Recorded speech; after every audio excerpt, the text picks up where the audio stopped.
cherubs, this is a video that I've been meaning to make on and off for, I would say, a few years now, but I don't always feel like talking about it, and I think that's been an interesting thing for me to recognise about myself and my relationship to this topic. It's not because it's stuck in shadow and I've suppressed it, it's because it brings up a lot of difficult memories for me about my own experiences with this, and that can sometimes be difficult to sit with, but I really want to get this information out. I really want to talk about this. I know it's something that various people have been hoping over time and asking me over time to talk about, and a lot of the reason for that is because I have discussed my self-harm and my history with self-harm on the channel before, and also because various different people have seen over time in my videos my scars from my self-harm. I wore long sleeves for a very long time after I stopped self-harming, and then a few years ago I decided, you know what, it gets bloody hot in the summer, I don't want to have to do this anymore, I don't want to keep hiding. My self-harm was a part of my history, but I still need to be able to walk around in a t-shirt or a vest at times. So I decided that I was going to be brave, and it did take bravery to do, and actually just start dressing like anyone else would who doesn't have scars all over their arms. So that's what I do now, but it does bring up sometimes some questions and some curiosity in people, so I think that's the other reason people have wanted me to talk about it as well. I've received emails from people over time, either who do self-harm or who are trying to help a family member or friend who is self-harming, and I've replied to as many of those emails over the course of time as I could, and now I want to put some of the stuff that I said in those emails together for you guys in this video. So I want to start by saying that I started self-harming when I was 15 years old, and I stopped self-harming when I was between 21 and 22. I'm now going to go on to talk a little bit about some of the ways in which people self-harm, and I'm also going to talk about the experience of self-harm and the emotions that come up around it when somebody is engaging in it. So if you know that you are triggered by this kind of information, if you know that you're not normally safe around this kind of discussion, I would very much recommend not watching this video. Do not put yourself in harm's way. Don't do something that you think is going to leave you feeling unsafe at the end of the video. I self-harmed principally through cutting my arms and sometimes also my legs with razor blades, and also with sharp objects such as scissors, broken glass, anything I could get my hands on really that looked like it might cause the skin some damage. I also engaged in skin picking to an extent, and I also engaged in impact injuries like punching walls or hard surfaces, dragging my knuckles along walls, that kind of thing.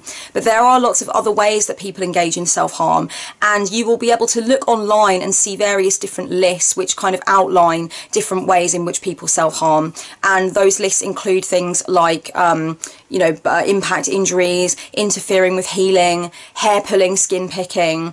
You might also see on there things such as engaging in risky behaviour, and continuously engaging in behaviours that upset or harm the individual. You may also see burning on that list as well as cutting. You might see head banging or wrist banging. Different lists outline different kinds of self-harm. The technical severity of the self-harm behaviours that somebody's engaged in don't, I think, have much bearing on what might be going on for them emotionally or what kind of help they might need. I feel like if self-harming behaviour is going on in any kind of consistent way or in some kind of repeated pattern, then the severity of that self-harming behaviour need not necessarily be measured. It's clear that there is an issue there. It's clear that somebody is dealing with deep issues, deep problems that need to be resolved in some way. It's clear that that person is usually in some kind of pain. For me, when I started self-harming, it was principally a way to dump my anger. So it was a way to release emotion. And when people say that they do it to release emotion, they might be talking about a number of different emotions. They might be talking about guilt. They might be talking about loneliness and alienation. They might be talking about anger and rage. They might be talking about a number of different things. It could be needing to release emotion that's related to specific events that have happened or specific ongoing situations that they're dealing with. For me, it was really to release anger, frustration, stress and rage, and that was related to my domestic situation and also the situation in my own mind, the situation with my mental well-being. And I also self-harmed for comfort. It was a comforting feeling. It gave me a feeling of warmth. It gave me, I suppose, maybe an adrenaline rush as well. And sometimes there would have to be no particular trigger for me to want to self-harm. It would sometimes just be something that I'd sort of settle into for the evening and do maybe repeated times over the course of the evening. Other times it was really to get strong emotions out. It was very reactionary, and there certainly were a lot of those times as well. I was extremely secretive about my self-harming, but as lots of people will tell you who live at home with a parental caregiver and are looked after by adults, my parents did find out eventually. My mum found out through accidentally seeing it while I was doing the washing up. She told my dad. You know, my mum and dad didn't live together, so my parents did end up finding out after a couple of years of me engaging in the behaviour. This obviously didn't stop me from engaging in the behaviour. I continued up until my early 20s, but I'll talk a little bit more in this video about some of the key tips I would give for anyone who's worried about a person in their life who's self-harming, who wants to be of service, who wants to help and doesn't quite know how to do that, because there are some things that it's obviously better to do than maybe other things. There are certain things that it's more helpful to do and more helpful mindsets to bring to the experience of helping a self-harmer. So I want to talk about some of the traps that people do fall into when they're trying to help, and then I also want to talk directly to people who are engaging in self-harm and want to help themselves to stop or want to deal with the deeper issues. I'm going to give a few tips and a bit of advice there as well. I want to briefly mention one more thing about my own journey with self-harm. I don't want to make it overly about my story and what went on with me, but if you do want to know more about my mental health journey and stuff like that, I will leave a video down below that talks a little bit about the journey that I've been on, the stuff I've been through. In fact, I'll leave my mental health journey video below, and I'll also leave the video below about my experience with depression and thoughts I have about depression. Actually, there's 2 videos on the channel about that, I've just remembered, so I'll put them both. Damn, I'm prolific. So yeah, if you want to go more into my own story and know more about my mental health journey, you can have a look at those other videos. But there's one other thing I want to say before I get into the advice and stuff, and that is that a very significant part of my self-harm journey was that the reason that I stopped in my early 20s was because a partner who loved me dearly and who was in love with me asked me to stop. And in fact, you know, he conveyed to me in a very emotive, very impassioned fashion that when I self-harmed, when I harmed myself, it was harming him, and that he wanted me to imagine that every time I was hurting myself, I was doing it to him. That was obviously a very influential, very powerful thing for a person to say to me, and I know that he said it for the right reasons, and I know he was coming from a loving place when he said that to me. But what happened was I stopped my behaviour, but I did not deal with the underlying issues. A lot of the things that I needed to deal with, I did not confront, I did not face, I didn't really communicate those things, and it was a very convenient vehicle for me to be able to avoid those things, because obviously I was falling in love with this amazing human, and he was obviously showing me all of this support, and we were kind of entangled in that new relationship energy, and it was magical, and that really just gave me access to what I felt was this instant healing, where I stopped self-harming and I just felt like I moved on from it. But I didn't move on from it. I quickly fell into restrictive eating, and that became a problem later in our relationship. I dropped tons of weight. I was deceitful about what I was eating, and I realized 4 years later when I separated from that person and we went our separate ways, that the self-harming behaviors actually came back. I didn't start cutting myself again, but I did start hitting myself. I did start bringing bruises up on my skin and that kind of thing. And I realized, like, wow, I did not deal with these issues. These issues did not go away. So one of my biggest beliefs from everything that I've read about self-harm and everything I went through with my own experience is that self-harm is not a cause, it is a symptom. We self-harm because we're dealing with things that we are struggling to deal with. We are having trouble dealing with those things. And those things, whatever they are asking for our attention, our focus, and our commitment to get them resolved and to experience healing. We cannot just stop the behaviour or force somebody that we love to stop the behaviour or convince someone that we love to stop the behaviour and then expect that the underlying issues have gone away. We must always remember that there is something happening for someone who's self-harming, and it's that thing that's happening, whatever it is, that needs to be addressed, that needs to be dealt with, and that needs all of the love and compassion and accountability around it as well. So I wanted to say that before I get into the tips and advice, because I think it's really important, and it is is going to come up later in some of the other things I'm going to chat about with you. I want to say that even though I identify my self-harming behaviours as a way of releasing emotion and dealing with emotion, not all self-harmers are going to say the same thing. Not everybody who self-harms engages in the behaviour for the same reasons. That is the overwhelming reason that people will give. They will say that they are dealing with emotions, they can't process their emotions, they're not allowed to express their emotions, and so they have to find a way to release them, and that feels like a release. The pain and usually the sight of blood or redness or bruises or anything like that gives them that sense of release, and they almost return back then to a state of calm or neutrality, or what they perceive to be empowerment, at least for that point in time. But there are other reasons. You know, some people say that they self-harm to punish themselves. Some people say that they self-harm in order to engage in a form of control, to stop them from doing something that might be even more outwardly destructive. And that was sort of a secondary reason for my own behaviour as well. It was to keep my anger at bay, knowing that there was definitely a part of me that could have taken it to a really dangerous, ugly place. Some people self-harm because they say that they feel numb, they feel disengaged, they are almost sort of dissociating or disassociating. I know we say it different ways on both sides of the pond. I prefer the American way of saying it. I think disassociation is a much better way of saying it. But anyway, that's enough of my linguistic gripes. But yeah, some people do say that they engage in self-harming behaviours to almost bring themselves back into reality, make themselves feel more present, connect themselves back in with what's going on. There's so many different reasons, and I think we do need to be aware of that. Obviously, like I said, the overwhelming reason that people give is that they need to release their emotions, but that's not the only thing, that's not the whole animal, and I do want to be clear on that point. If you find out by accident that someone that you love is engaging in self-harming behaviour, or if you are told by that person that they are engaging in the behaviour, the first thing that I would advise you do, if possible, is to try not to panic or overreact, and try not to be judgmental. You may be storing some feelings inside that you need to process, but one of the worst reactions to finding out whether it's accidental or purposeful that someone is self-harming is to become very judgmental, you know, to go into saying like, why would you do that? Why wouldn't you just talk to people? It seems so ridiculous. It seems so weird.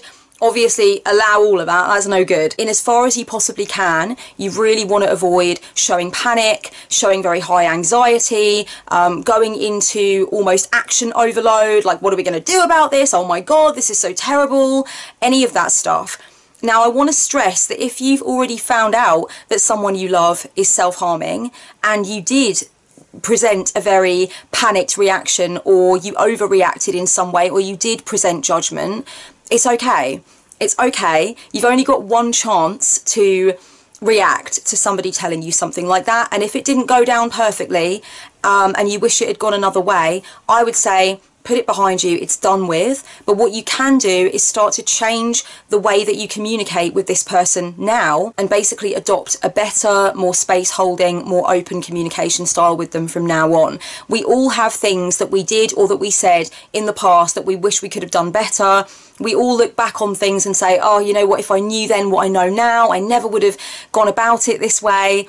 And that we learn as we go along, basically. So, you know, especially for people that don't know much about self-harm, or who have never really been exposed to anyone who's self-harmed before, the reaction when they find out that a loved one has been self-harming is usually what we would deem an overreaction, you know, like really going into high emotion and high intensity and presenting that in front of the person who's been self-harming. And, you know, this can be something that is unhelpful, but it's not something that we can't move past. It's not something that we can't move beyond. We can definitely adapt our way of communicating with someone who's going through something like this, so that we engage in that better, more helpful communication style. So don't worry if you did overreact. Don't worry if you were judgmental in the first instance. You may want to apologise or explain that it was a shock, but you can definitely move on from that and communicate differently. Be aware that engaging in self-harming behaviour is not the same as presenting suicidal ideation or having suicidal intentions. This is a massive misunderstanding that occurs. The research that has been done and the expert opinions available will tell you that actually a very small percentage of people who are engaging in self-harming behaviours are also actively thinking about or planning suicide. It is true that people who self-harm may be at a higher risk risk of suicide ideation, but there is actually no direct link. It's like, it's not the same thing. Somebody could self-harm for 50 years. I hope they fucking don't, but somebody could self-harm for 50 years and never once actively start planning a suicide attempt or anything of that nature. So it's important to realize that they are different animals. Self-harm is usually a coping mechanism of some kind, and it is not linked to imminent thoughts of suicide or imminent intentions to die by suicide. This can sometimes help us to measure our reactions and to communicate in a more helpful way with someone who is self-harming, because it is a big misunderstanding. Obviously, it makes people feel very worried and very panicked when they find out that someone in their life is engaging in these behaviours, and the instinct is wanting to make it stop. But that is never usually the right angle to come at this from. Someone who is engaging in self-harm obviously does need help, and if they've actually reached out to you to tell you they've been self-harming, it's clear that on some level they are seeking help, they are open to help. I'm not saying in any way that just because somebody's not actively suicidal, it doesn't mean they need help. Obviously, I wouldn't be making this video if that's what I thought. People who are self-harming do need help. There are things there that need to be dealt with, but I just want to reassure you of the fact that there is actually no direct link in a lot of cases between these two things. You don't need to tell yourself that one is going to automatically lead to the other. During any conversations that you have with somebody who is self-harming, make sure that you're placing the focus on them. Make sure that you're talking about what their options are, how they feel, and holding space for them to do the talking. Try as hard as you can not to make it about you. It can be really easy to slip into mentioning how bad it's making you feel, how guilty you feel that you weren't there for them or that you didn't know, how angry you feel, how scared you are, how you worry about it all the time, how it reflects on you, all of that kind of thing. And you really need to be checking yourself with that. That's not at all helpful. It piles even more pressure onto the person who's engaging in the self-harming, and particularly if they didn't mean for you to find out and you found out, you know, incidentally, by accident in some way. This can be incredibly distressing for the person who has been exposed, whose secret has been uncovered and revealed, and now they're dealing with all of this pressure and they're trying to take on and process your emotions. That's never a good look.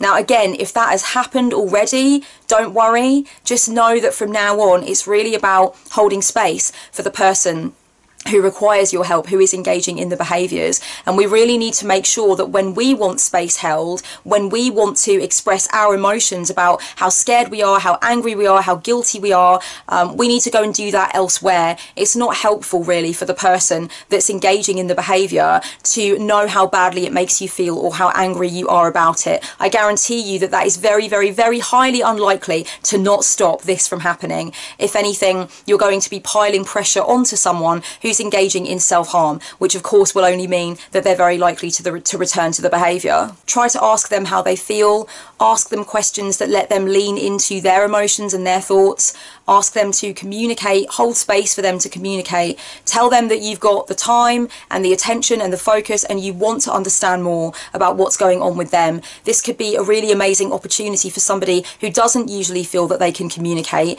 to have that time in the essence of your patience and the space that you're holding to actually be able to communicate, and they may then communicate things that they've never communicated to anyone. So that kind of work can be very magical. It can be very much breakthrough work, and we need to recognize that when we hold space, that is a magical act. That's an act of power and potency. That can be a game-changing act. But when we hold space, we have to be super, super patient. A lot of people are not going to be very forthcoming. A lot of people can't get their words together very easily. And a lot of people do need the time to be able to collect their thoughts. So it really is a practice of patience for you if you want to hold space. And some of the things that you will hear from the person who's been self-harming could potentially poke your shadow. They could potentially make you feel fearful or angry. You may not understand where this person is coming from whatsoever, but it's really about containing it, controlling it, trying to understand it, trying to see it from that other person's point of view, and trying to appreciate how gathering knowledge about what's going on for them is going to help you to help them. Don't expect one interaction or one conversation on this topic to lead to a result or an action or a solution. If anything, what it's best to do is when the conversation comes to some kind of natural close, if you haven't been able to agree on an action plan or anything further that that person can do, just let them know that the door is open for them to come back and talk to you whenever they need to, or if you possibly can, arrange another time to talk to them. If you feel like there's a stalemate, you're not really getting anywhere, they don't really want to seek further help or agree that they're going to abstain from the behaviour, maybe just say, look, is it okay if we check in a few days? Can we check in, on this particular day? I'd love to talk to you about this again and see where you are, and I'm going to go away and do some thinking and some fact finding on my end, and maybe we can reconnect on this. And that in itself is an action. That is something that you're asking them to lock into. That is an action that will lead to further illumination and opening up and understanding what could be done.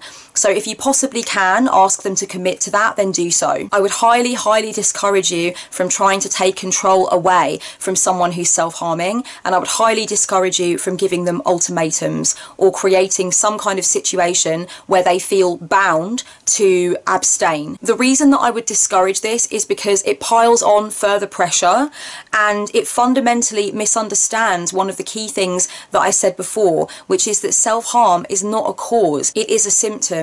There is something behind it. There are things that this individual is dealing with, and they are turning to self-harm in some way to help them in some way with what they're dealing with. Whatever they're dealing with will need to come to light, and it will need to be dealt with, and there will need to be healing and understanding around that. So when we ask someone to abstain from a behaviour that they're engaging in order to provide them with relief from difficulties they're going through, we're almost saying that dealing with the self-harm is the only thing that matters, that we want that person to stop self-harming, and we want that to be the end of it. We want to heal that person by stopping them from engaging in a self-harming behaviour. And then what you are kind of inferring is that you would rather deal with their coping mechanism and get rid of that coping mechanism rather than thinking about how you're going to help them in some way deal with what is causing them to need that coping mechanism, which is the more important thing. If someone does not begin to address the reasons why they are self-harming, then they will always be in danger of engaging in that activity again and again and again, because if the reasons are still present, then there's still a need for the coping mechanism. And so I just want to really stress that to you. Ultimatums, anything like that, taking control away from the individual, so for example, locking all the knives away, all that kind of thing, that really just will provide somebody almost with a desperation to get their hands on something that they can use. They are still going to be dealing with whatever is making them want to hurt themselves, honestly, and there are a million and one ways to self-harm. I've self-harmed in broad daylight in public by dragging my knuckles along a wall for 20 minutes. You can self-harm. If you want to harm yourself, you're going to. So I think it's really important not to place too much overt emphasis on trying to get the coping mechanism to stop. Instead, try as much as you can to direct the conversation towards zooming in on the reasons for the need for the coping strategy. Try to understand that finding out about a loved one's self-harm is usually one of the first steps on a journey. It's not like you find out and then you somehow magically, in superhero fashion, put a stop to it. It's usually a process of understanding, openness, and sometimes negotiation, depending on who the person is, what kind of role they play in your life, etc.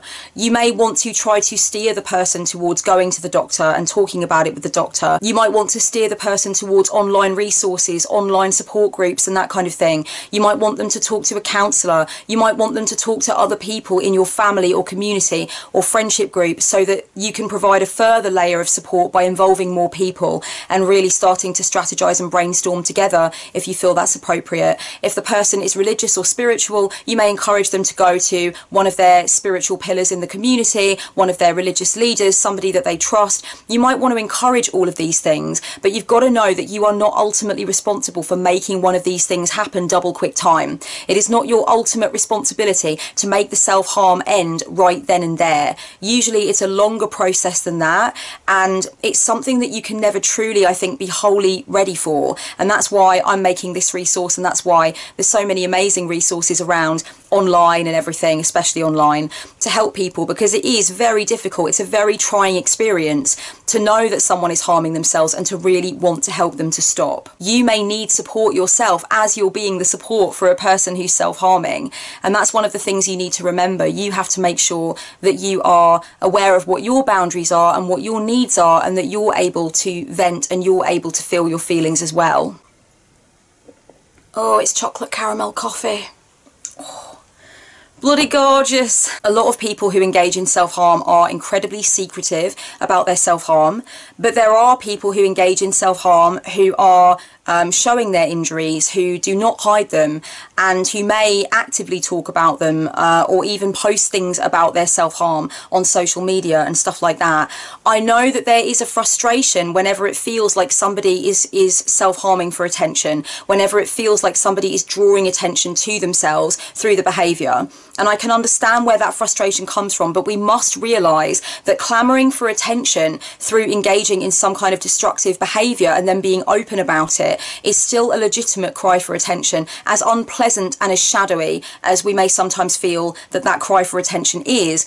And as much as it plays on our mind and makes us feel so stressed and so worried, we do need to appreciate that something is going on there. So really, you may have to sit with your feelings. You may have to get some of your anger and your frustration out yourself. But as I mentioned earlier, it's very unhelpful to do that in front of the person engaging in the behaviours, and I would highly discourage you from doing so. So now I want to talk to people who are engaged in self-harming behaviour.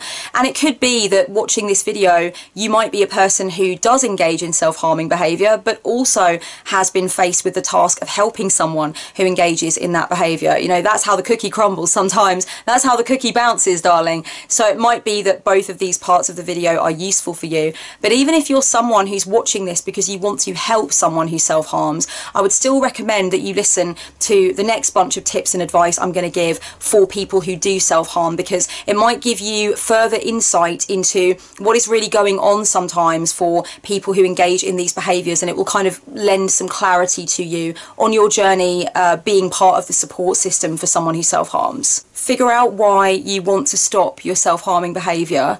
I think understanding the why and having a firm grip on that is a really important part of the process. Like I said at the beginning of the video, I initially stopped my self-harming behaviour after engaging in it for 7 years at the behest of someone who loved me. Not because I had that dialogue with myself, that deep down understanding of why I wanted to stop and why, you know, my life could be better and how my life could be better if I stopped. It was to please someone. It was to help someone else who was going through distress as a result of me self-harming. That's not the right way. It might have felt like the right way for me at the time, but I very quickly returned to the self-harming behaviour, and I switched and engaged in different self-harming behaviour with my food restriction, my laxative abuse, all of that stuff. I never stopped it. It never went away because I didn't deal with what was underneath, and I also didn't have my own why, my deep down why from the centre of me. So I really want to encourage you to understand what your why actually is. I don't want to self-harm anymore because I know that when I was self-harming, I was being inauthentic, I was pushing people away, I wasn't being real. I was dealing with so much of my emotion and so much of what I was going through on my own with a blade behind a closed door. And I knew that I wanted to connect with people so much more deeply than that. And I wanted to be able to be in the world and know that I have permission to take up space in the world, that I don't have to just go away privately and sort things out privately with an all too temporary source of relief. And that's another reason I wanted to stop, because it's temporary. It doesn't fucking solve anything. I had to keep going back to it and back to it and back to it on a loop. I figured out that I wanted more permanent solutions. I figured out that I didn't want to be on this crappy carousel anymore. I also began to realise that with the goals that I had in life, with the things that I wanted to achieve, with the peace that I wanted to feel within me, I could not be at war with myself. I could not be pitted against myself. I couldn't be my own enemy. And as much as I wanted to convince myself and keep convincing myself that it's not a big deal, it's just skin, it's just flesh, it's just a way of dealing with what I'm going through, I began to come to this point of clarity around it. I realized I'm hurting myself. I'm disrespecting my physical vessel that takes me through the world. I'm cutting myself off from deeper and more meaningful forms of relief, healing, communication, and clarity. I'm shutting myself down from those things that, while I may be afraid of them, are far more likely to bring a more lasting sense of empowerment. And realizing that became my why, and it's still my why now. And as someone who self-harmed for so long and found so much relief in that and so much safety in that, I can tell you that it is sometimes the first thing that I think of when I get very distressing news or when I'm in a very high pressure situation. My mind does flash to that. I do want to take it out on my body to release emotion or feel like I've regained control. But you can have that initial instinct or that thought flash through your mind and then work with it and know that that's not the way you want to deal with it. You want to deal with it in a more decisive way, in a way that is going to be more potent, in a way that's actually going to create long-lasting change or give you some kind of real, true empowerment that you don't need to keep going back to and that doesn't need to be hidden away and a secret. So I'm not saying that you come to this point where you never want to self-harm again, but you definitely come to this point where there's a million other things that are better that you could do instead. So what are some of those things that you can do instead? There's a bunch of different stuff, and depending on who you are, what you're into, and what flicks your switch, the things that you want to engage in will be different. I like writing. I like writing my thoughts down. I like scribbling angrily. I even like stabbing the page sometimes. I'm just like, I just get the pen and I'm like, never mind the words, I'm just gonna you know. I've done that. I've done that quite a few times. So I love writing. I love getting my thoughts out like that. I love talking. Talking is a great way for me to really kind of connect with the spectrum of possibility around something I'm going through. I love talking to other people, but I also just love talking to myself alone in my flat. I love listening to my own words come out of my mouth. I might sit in the bath or sit on the bed and just start talking. I might even record myself talking and then listen to myself back and see if I can find solutions or solace in some of the things that I've said. Talking for me is a really great way to exercise what I'm going through, to get it out of me, and then to look at it with that greater sense of clarity and empowerment. I like sweating. I like working out. I like running. Running is amazing for me. It gets my endorphins pumping. It makes me feel indestructible. It really just gives me an amazing sense that I've done something, that I've accomplished something, I've achieved something through breaking that sweat. I like to do weights. Doing weights is great for me when I'm stressed. I've got a set of weights in my home, and that's a really great thing for me. People have all different kinds of exercises that they love to do. There's 1,000,001 ways to exert yourself, and it can be depending on your range, your ability, what you like to do, but I would definitely recommend exertion. Physical exertion. Please bear in mind that overt physical exertion can be a form of self-harm, and if you know that you're someone who is engaged in that behaviour, then that particular piece of advice may not necessarily be right for you. You will be able to use working out at some point in the future, I'm sure, but maybe in the early stages of your healing journey it's not quite right for you. I love dancing in front of a massive fucking speaker stack with very, very loud music coming out of it, but I also love dancing in my flat on my own. I just love to turn the music up or put my headphones in and just blast some shit and just really dance it out. For me, dancing just feels incredibly potent. I feel a bit silly when I start dancing on my own in my flat sometimes. Got that self-surveillance thing that comes over you. But by the end of it, you're so glad that you did it. It does have an incredible medicinal shamanic effect. I like listening to fucking angry music. I love listening to metal. I also love very hard forms of electronic music, like Berlin techno, for example. I like anything that puts me in touch with my potency, that helps me to release my rage, anything like that. You know, you can really find your own particular kind of music that helps you tap into what you're going through and release it without causing yourself physical harm. When you're trying to find your own particular ways of releasing your emotion, getting in touch with what you're feeling, giving yourself that sense of relief that maybe you've been using self-harm for, what you're really doing is you're going on a journey to convince yourself that you are entitled to exist in the world. Give yourself permission to exist in this world. Give yourself permission to exercise those demons. Give yourself permission to express what you're going through. So much of it is about not slinking away anymore and doing something on your own, in the dark, in secrecy, that's only going to have such a temporal effect anyway, and it's going to put you right back to square one afterwards. It's really about knowing that you can say, I'm going to put my mark on the world. I'm going to put my paint on this canvas. I'm going to ring my friend and have that conversation. I'm going to go to a counselling session and tell someone what I've been going through. I'm going to get out there, go to the gym, and I'm going to smash it. It's about giving yourself the space to expand and to say, I don't need to deal with this in this closeted, secreted, cocooned way that's not giving me anything. You know, it's the junk food of coping strategies. That's what self-harm is. It is the McDonald's of coping strategies. You've got to get yourself a healthy, nutritious meal of a coping strategy. And that means you've got to give yourself permission to live, to speak, to create things. And so much of that, in whatever way you choose to do it, whatever way works for you, is a journey towards knowing that you're in this world. You can make your mark on this world. You can create things. You can speak out. You can do what you've got to do to be able to express what you're going through. So much of it is about internal permission, I think. And it's a very sacred journey to be able to go on. If you feel ready to do so and you feel like you need to do so, seek empathy and communication. But know a couple of things. First of all, you have to think about who you're going to tell and who you're going to open up to. You have to consider factors like whether or not a person is likely to overreact or give you an ultimatum, whether or not you feel that a person is genuinely going to be able to hold space for you. If you choose somebody to open up to and you try to have the conversation and they make it about themselves or they do overreact, then you need to recognise that they have their own processing to do as well. And one of the best things to do is just to say, this isn't helping me.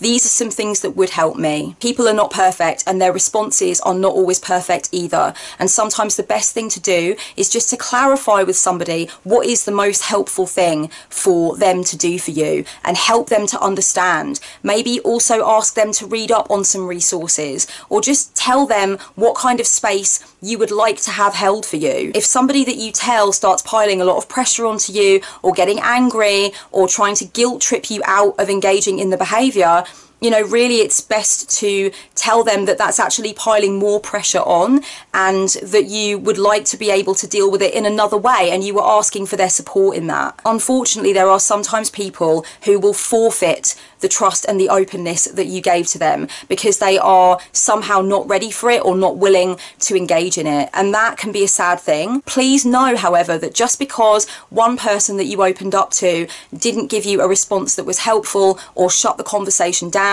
doesn't mean that you can't open up to someone else. Cast that net of support as wide as you possibly can. If you feel you need to engage with someone or you need help with taking the first steps towards recovering from self-harm, then I would definitely suggest not allowing your first dialogue with someone to be your last dialogue with someone. Sometimes we do need to receive different kinds of support or we need to open up to someone different and get that different kind of energy going. Be prepared to examine the deeper reasons why you are engaging in self-harm. Is it because you feel that you cannot communicate? Is it because you feel that you do not have control over your situation? Is it because you are scared of revealing something that is on your mind, that is weighing on your heart, that is burdening you, and you're trying to somehow suppress it or release the emotions surrounding it? Is it because you need to make a life change that you've been putting off for a long time or convincing yourself that you can't do? Is it because there are deep down issues that you've been trying to ignore that you now need to get help with? Is it because you finally need to walk away from something that you can't handle anymore? Try writing down the reasons why you engage in the self-harming behaviours. The reasons are there and we need to connect with them in order to start dealing with the deeper issues behind the behaviour. Once you've made the decision that you're going to stop the self-harming behaviour, I know that it can be really tempting and sometimes really empowering to count the amount of days, weeks and months that you've been without self-harming. But the thing about this is that it's a little bit of a double-edged sword. By all means, you're probably going to want to keep a rough tab on how long it's been since you engaged in your self-harming behaviour, but I would definitely recommend don't make the time that you've abstained into the only way to monitor and measure your progress. You want to look at other things as well, like what are you doing to deal with your deeper issues? What kinds of positive coping strategies have you put in place that you used instead of self-harming? Have a look at those things and take those things as triumphs and successes as well. If you only focus on the day by day by day, it's been a week since I've not done it, it's been 2 weeks since I've not done it, then I feel like any potential relapse is going to hit you way harder, because you're only using the time spent abstaining as a measuring stick of your success, and that's not actually fair. People do relapse, but it doesn't cancel out everything that they did before to try to deal with their issues and abstain from the behaviour. You still need to count that as effort and success and as evidence of your commitment to yourself. It still counts. You don't scrub it from the record just because you had a relapse. So try to find as many different ways of measuring your success as possible. Don't just focus on the time spent in abstinence. Obviously, when we're trying to abstain from self-harming behaviour or reduce our self-harming behaviour, we do need to be aware of anything that may trigger us. Having a list of your triggers and understanding what kinds of things make you want to engage in self-harm will then make it easier for you to implement the positive coping strategies that you've figured out that are going to work for you. And remember, it's a process of experimentation. You will find over time that there are better coping strategies for you, and you will start to replace things and switch things up. So alongside having a list of your triggers, those things that you know are going to lead you to require a coping strategy, I would also recommend that you write down your coping strategies. Write down everything in your toolkit. There could be all kinds of things on your list of coping strategies, anything from calling a mental health hotline, having a nap, doing something nice for yourself, and write a list of those things that you enjoy, that are nice things that you like to do.